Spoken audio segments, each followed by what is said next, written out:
There's much more news straight ahead. The news at 6 with Jack and Lisa starts now. More than a foot of snow is on the way. Who will see the worst of our nor'easter? And those school cancellations are already piling up. Bad timing or a smart move. New Hampshire lawmakers just voted to allow anyone and everyone to bring guns into the State House. Food meant for needy families stolen. Who police say broke into the food pantry time and time again. And the wait is over. Verizon set to sell the iPhone. What Apple fans should know before changing carriers. Well, brace ourselves. We're about to get walloped by a winter storm. A blizzard warning is in effect. Good evening. I'm Jack Williams. And I'm Lisa Hughes. The snow is still hours away, but here's what parents want to know. Plenty of schools have already decided to close tomorrow, and you can see that list right there at the bottom of your screen. Yeah, the big storm is heading our way from the south and the west. Here's a look at the mess left behind in Atlanta, Georgia. Todd Guttner is the AccuWeather forecast. Todd, by this time tomorrow, we should be buried under snow. We will be, Jack and Lisa, and some of the drifts could be 3 or 4 feet. Let's just hope they don't end up in anyone's driveway. You mentioned the blizzard warning. We have an upgrade from the National Weather Service. Blizzard warning for the entire coast of Massachusetts, excluding Nantucket. So it goes from the New Hampshire border around the Cape to Martha's Vineyard from 2 a.m. to 8 p.m. tomorrow evening. Elsewhere, it's a winter storm warning in place for the rest of the Commonwealth. Storm system is gathering strength. It's gathering momentum. It's in 2 pieces right now, but very shortly it will consolidate off the mid-Atlantic and then cruise on up over Nantucket and the Cape and then on up to Nova Scotia. As it does so, it will deposit a lot of snow on us and deliver some very gusty and potentially damaging winds along the coast. Snow will hold off until after midnight tonight, so you have time this evening to get out and do some of those last-second errands, but it will start heavily.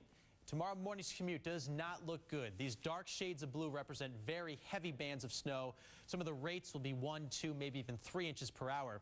And if you notice closely, there is a mixing line. There will be some rain working into the snow out on the Cape and the islands, and maybe even up to the canal and parts of southeastern Mass in Plymouth and Bristol County. So we're going to watch that rain-snow line very closely. The snow will taper off gradually tomorrow afternoon and then wind down tomorrow night as flurries. We're still looking at over a foot in most areas. A few spots could sneak up to 16, maybe even slightly over than that.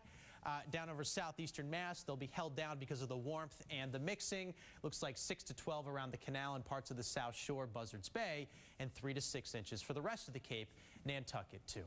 I'll have another update on the timeline and show these amounts once again too, guys, coming up in a few more minutes.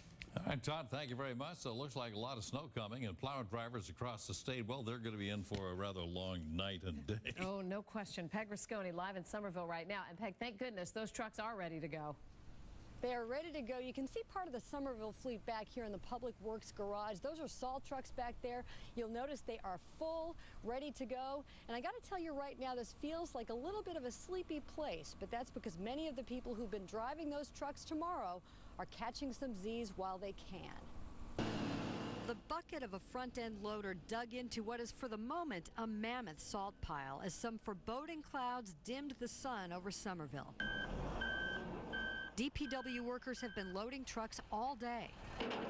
Steve Ross in plow number 50 doing Route 4. As Public Works Director Stan Cody showed us, the routes are already staffed and mapped. Drivers and supervisor are due in at midnight.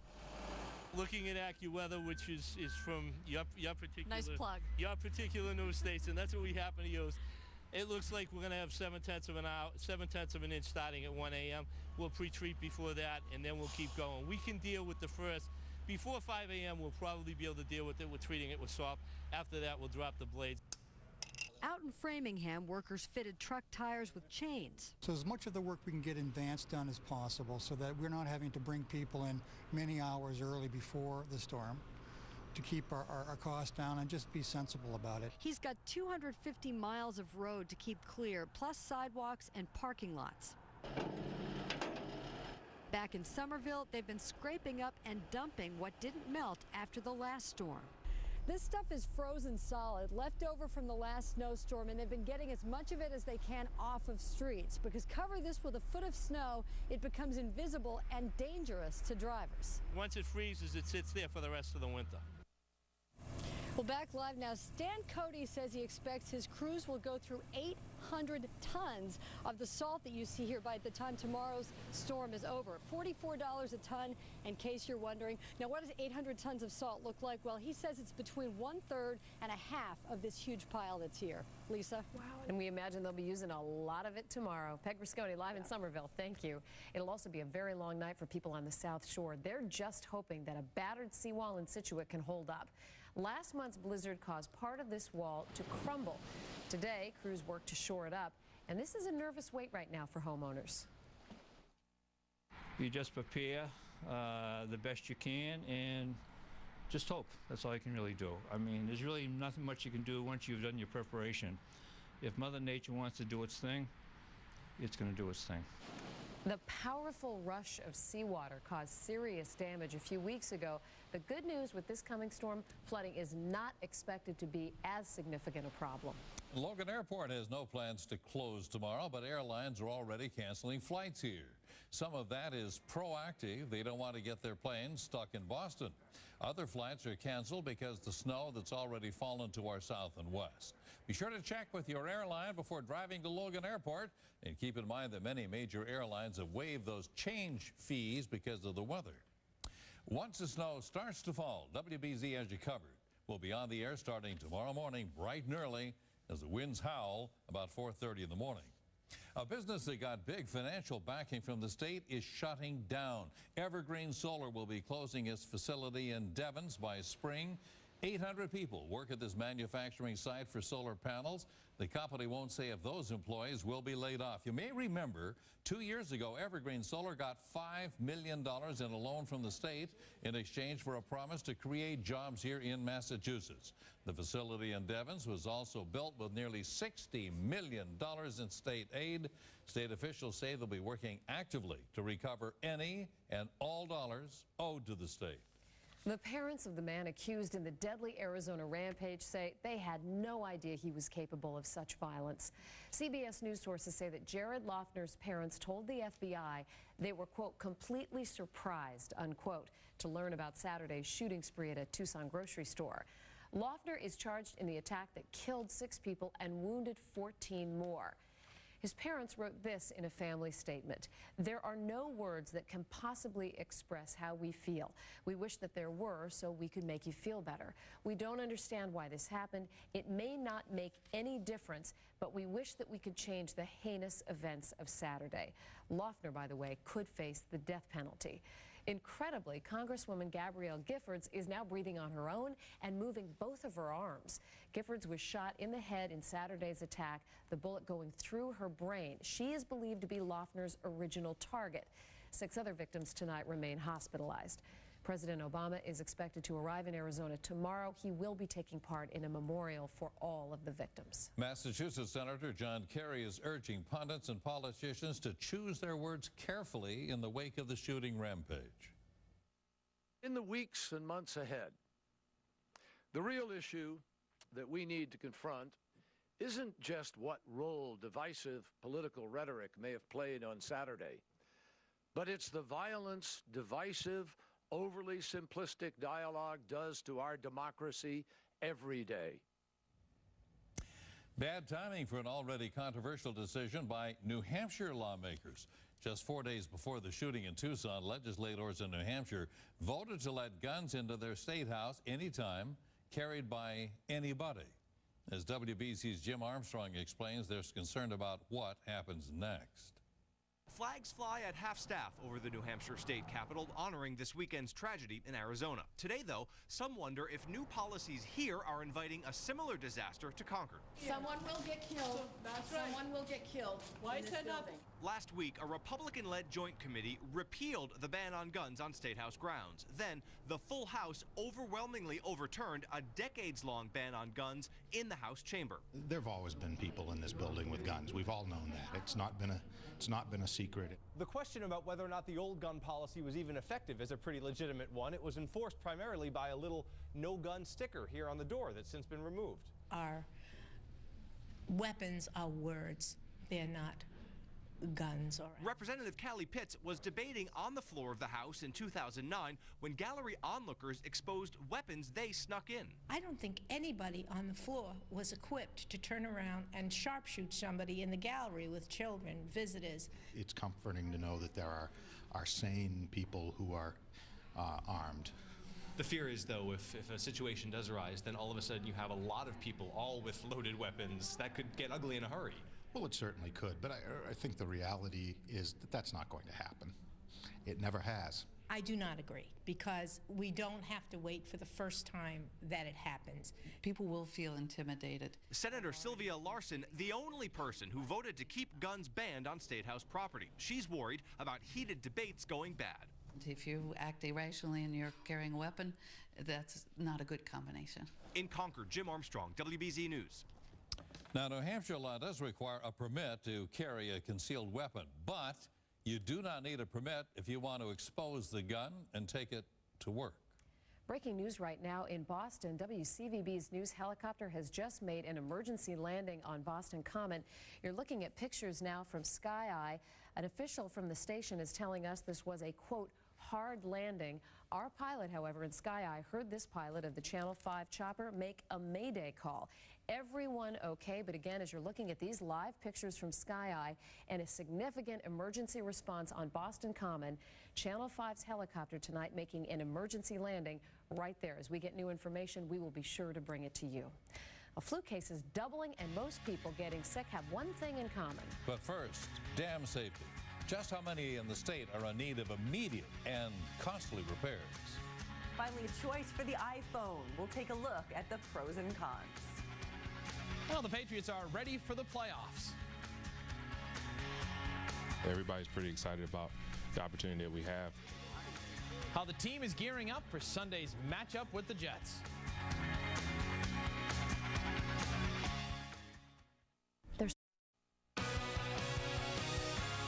Just getting new information on our breaking news. This is a very active scene on Boston Common. The WCVB helicopter making an emergency landing just a few minutes ago. Everyone on board is fine. The station saying that this was a hard landing. What we've just learned from our pilot is that in addition to a mayday call going out, he heard the pilot of the WCVB helicopter say that the engine had failed. This is apparently a relatively new helicopter. You see a number of people gathered around the helicopter right there. This playing out in one of the busiest spots in Boston, right there on Boston Common. Fortunately, again, though, no one hurt in this emergency landing on Boston Common tonight. Thank heavens. He was already getting food for free, but tonight an Acton man is under arrest for actually robbing a Boxborough food pantry.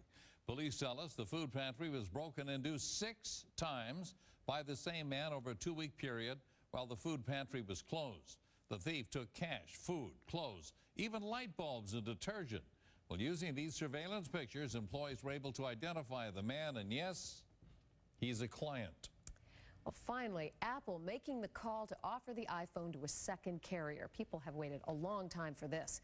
Verizon customers will be able to get the iPhone starting next month. And as Karen Anderson shows us, AT&T will still boast some advantages. Good, finally. It's about time. Carrie Cosentino's been waiting for this day for 2 years.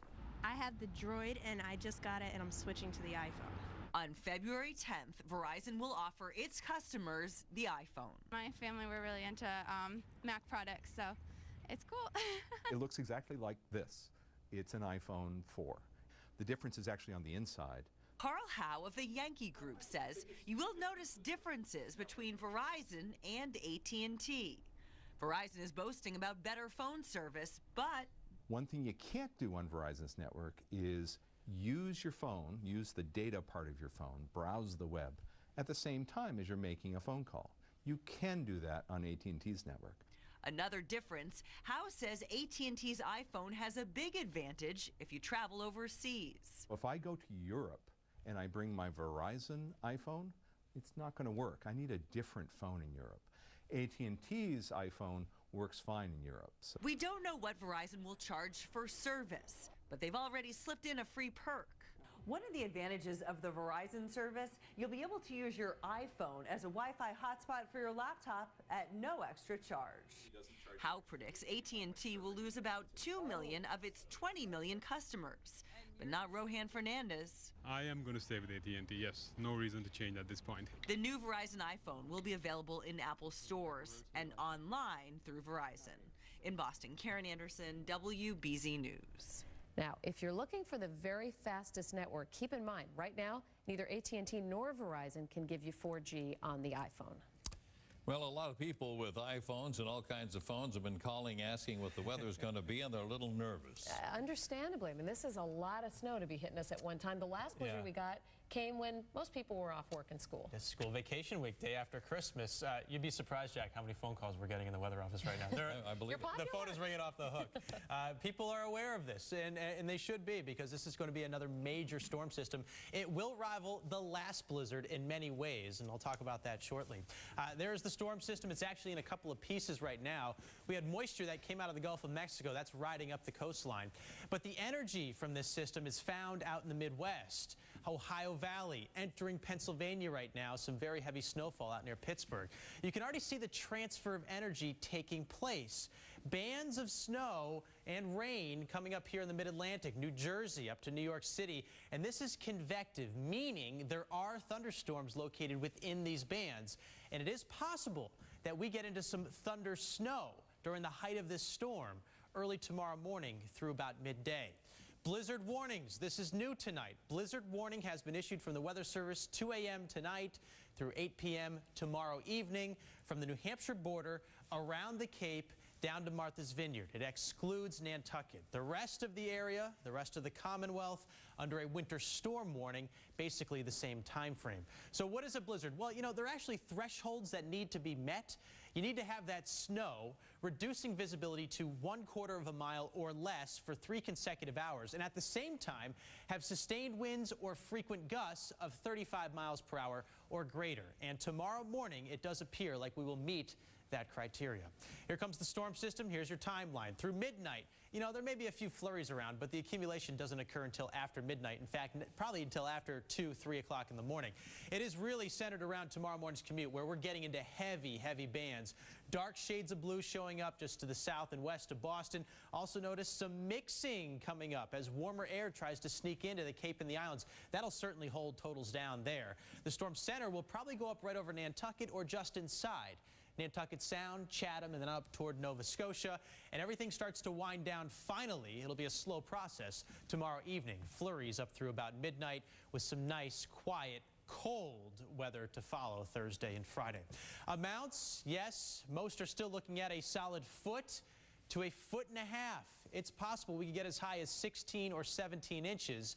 We should be around the 13, 14, 15 mark for the majority of eastern, central, and western Mass, southern Vermont, southern New Hampshire, northern Connecticut, and northern Rhode Island. Now, amounts will come down quite a bit as you work your way deeper into southeastern Mass, approaching the storm center and the warmth. We're looking at 3 to 6 inches out near the national seashore, Nantucket as well. And then as you get closer to the canal, it's closer to 6 to 12, and that'll likely include the South Shore, parts of it, and also Buzzards Bay.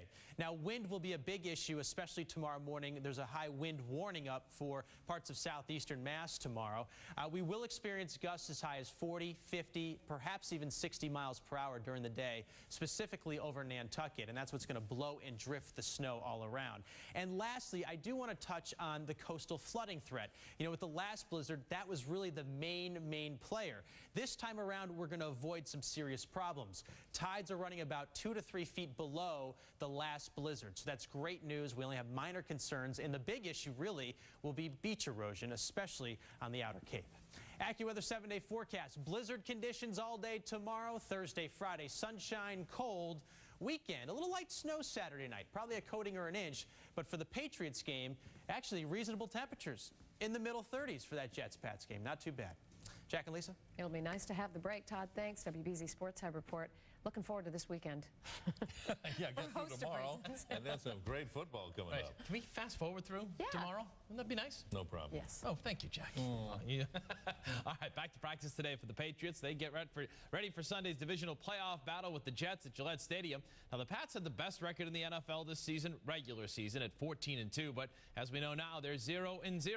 And as Levin Reed explains, they know what's at stake in their second season. JETS playoff mode is in full swing here at Foxborough. Algie Crumpler says there is no need to hide from the moment. I think it's okay to be urgent. You know, it's a big game. Everybody's pretty excited about the opportunity that we have. The postseason is different for every player. Gerard Mayo's first taste was last year. Yuck. He says the details he got when he was a rookie can be applied now. You know, Teddy Bruschi, Rodney Harrison, all those guys, they were on me. They were on me tough. My rookie year, as a matter of fact, we won 11 games and missed the playoffs. So, no, but they were, you know, the last game of the season, they were stressing to me to get it done. For Deion Branch, he's been part of a Super Bowl and been named the game's MVP. But he says you have to leave that stuff all behind. It was time in Seattle with guys. They talked about the Super Bowl so much in 06, but you lost. It's a big difference. I think the thing here, I mean, we've won in the past, but guys don't harp on it, don't talk about it. No, everything in the postseason gets turned up a couple of notches. And you know what? We can call it a 10+. And the Patriots have players on this team who've not been through this experience. So can you replicate the intensity in practice? Well, the answer to that is absolutely not. I think the biggest thing is just for us, the veteran guys who's been a part of games like this. You know, our level play must step up this week in practice. Hey, Sunday can't come fast enough. With the Patriots, I'm Levin Reed, WBZ Sports. I'll agree with you on that one, Lev. We'll start off Sunday with a special 90-minute edition of Patriots Game Day at 11:30. Pats and Jets kick off at 4:30, and after the game, we'll have fifth quarter all your reaction over on TV 38. Now to hockey in the Bruins, Tim Thomas and Zdeno Chara were named to the All-Star game today. Plus, Tyler Seguin will take part in the skills competition. Meanwhile, the Bees host Ottawa tonight at the Garden. Last night, the Black and Gold had a crazy finish in Pittsburgh. The Penguins up 2-0 late in the third when the Bees exploded for 4 goals in the final 3.5 minutes to win it. Chara, Brad Marchand, as well as Mark Recchi and Gregory Campbell all finding the back of the net, that after a disastrous blowing of the lead in Montreal on Saturday night. So there you go. And happy birthday to Jeff Twiss, Celtics PR man who's been at it for a while. He turns 21 today. That's what we said. Exactly. All right, thank you, Dan. Okay. We're following some breaking news tonight. An emergency helicopter landing on Boston Common at the corner of Beacon and Charles. Now, nobody was hurt, but that's a scary place in a very populated part, surrounded by a very populated part of our city. We'll be right back.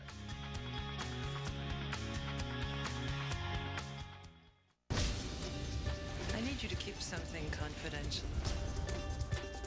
Make the deal. Was that legal? That was on the line.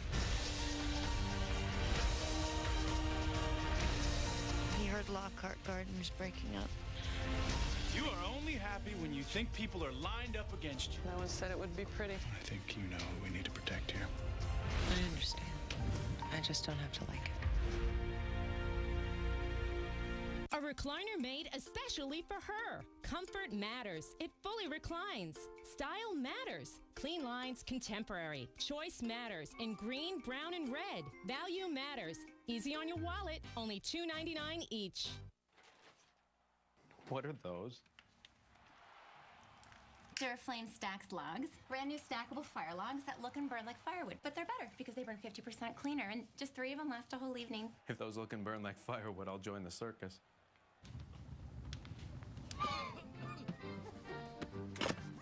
Go to Duraflame.com/Vegas14 now and enter to win an unbelievable Las Vegas experience. Duraflame Stacks for an unbelievable fire that burns cleaner than wood. Twin River Casino has thousands of slot machines, virtual blackjack and roulette tables, concerts, dining, comedy, free live music, and always exceptional service for our guests. Hey, this is Jerry, the promotion guy, here at Twin River, and I'm giving away up to 100 flat screen TVs here in January. So use your rewards card and come see me every Monday through Thursday from 5 to 8 p.m. so I can give you a chance to win a brand new 42-inch flat screen TV. Visit twinriver.com for more details. Twin River Casino, so much, so close, so rewarding. Mechanics love hisses. They love squeals. They love knocks and clanks and clunks, faint vibrations that blossom into rattling and clattering. Warning lights unnoticed, and cheesesteaks. They love flaws, defects, and people who put things off. They love the unrelenting, corrosive, erosive, wearing, and tearing powers of nature. What do they hate? The Honda Civic, the most durable, longest-lasting car in its class. A recliner that looks like a chair. Style matters. Bent wood arms. Comfort matters. It fully reclines. Choice and value matter in beige, brown, and green. Easy on your wallet, only $2.99 each. Dozens of dams across the state are in desperate need of repair. A review finds that 100 dams owned by local communities are either unsafe or in poor condition. Two of the worst dams are in Foxborough at the Carpenter Upper Pond, which you can see. The reviews finds that people could be hurt, property damaged if any of these dams were to fail. The cost to make repairs is estimated at $60 million. Well, chances you or someone you know has already had the flu this season, and Boston doctors confirm that cases of the flu are going up sharply. Nearly all age groups are showing a spike in flu cases, but the illness is hitting kids under 5 the hardest right now. The flu vaccine is still recommended for anyone who is older than 6 months, and there is plenty of time, and we're told supply, to get your flu shot. Coming up in just a moment, we'll get late information on that Channel 5 helicopter making an emergency landing on the Boston Common just a short while ago.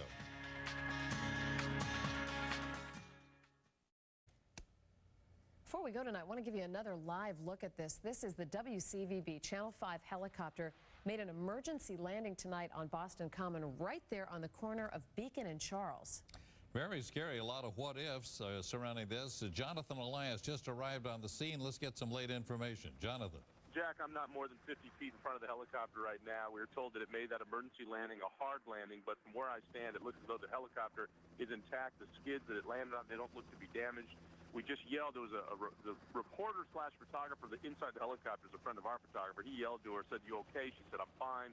And the pilot is outside right now on the phone. The interesting thing about this helicopter, this Ranger helicopter, they've had this, we're told, for about a week. They contract with a company, and this is a new helicopter for them. Don't know what happened again. We're going to try and get to the bottom of this, but this pilot did a great job. He found the only open spot he could put it down, and he declared a mayday to our. We heard our helicopter pilots saying they declared a mayday. So the good news is they seem to be all right. It'd be interesting to see how they get this helicopter out of here. Jack, Lisa. Okay, thank you, Jonathan. Of course, we'll have late information on this story on our 11 o'clock. And the big storm moving in. We'll see you tonight.